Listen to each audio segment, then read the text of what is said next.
Hey there, it's Dusty Thunder with another AITA story from Reddit for you, and this one is called, Am I the Astronaut for Refusing to Give My Wife's Family a Large Portion of Her Life Insurance Money? Money doesn't make people assholes ever.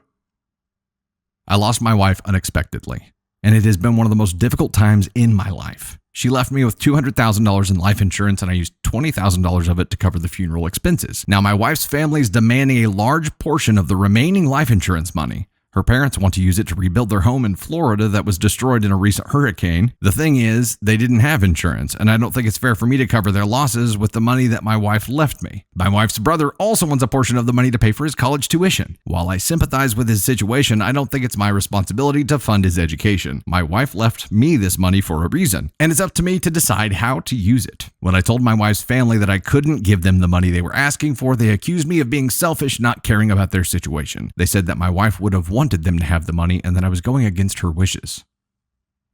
Did she make those wishes though? Did she write them down? Feeling like that probably didn't happen. I feel terrible for my wife's family, but I also have my own financial responsibilities. I have bills to pay, and I want to make sure that I can take care of myself in the future. I don't want to put myself in a difficult financial situation by giving away a large portion of the life insurance money. This is an opportunity for me to pay off my debts and to buy the dream home me and my wife always wanted. Maybe I'm being selfish, but I feel like I'm not in the wrong. Me and my wife never really discussed what to do with life insurance money other than the occasional joke of buying the dream home we want or a starter one.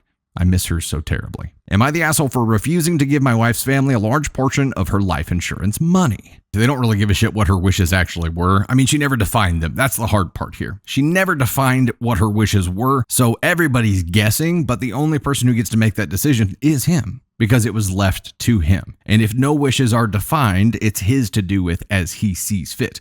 I think there may be some, I'm not a lawyer, this is not legal advice. There's probably a, if no wishes were defined, XYZ happens, legal structure to this. And I don't know what that is, but I'm assuming that since it was left to him, he decides where it goes, period. Now, I thought there was going to be like I got to put it away for our child or our children or that kind of thing, but they don't have kids, it sounds like. So that's a non-issue here. But man, what would you do? I don't think he's the asshole for saying no, because it sounds like they were just swarming him about money. That's it.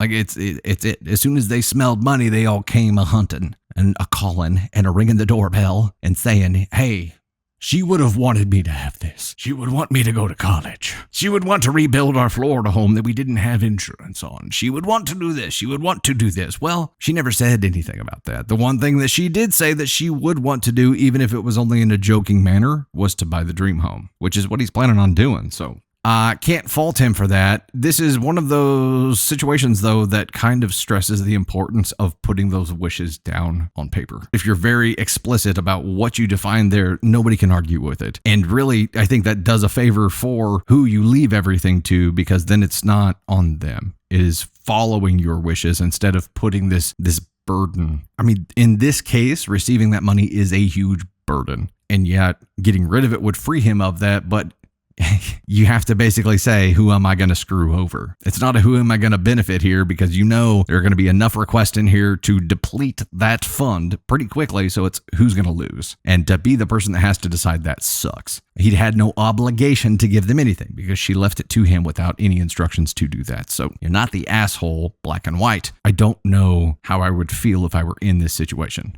It would suck. It would absolutely suck to carry that burden. In these cases, I think, by default, it's going to go to the spouse. The spouse is the person that should know them better than anyone and should know what their wishes were if they didn't leave any behind. So you can't really argue with the spouse. But what do you expect? I mean, what do you expect? It's the only tie he has to her side of the family at all. So if they don't make this play, they will never get a chance again. Never. So it's basically like the last interaction you're ever going to have with this person. They decided to take the swing.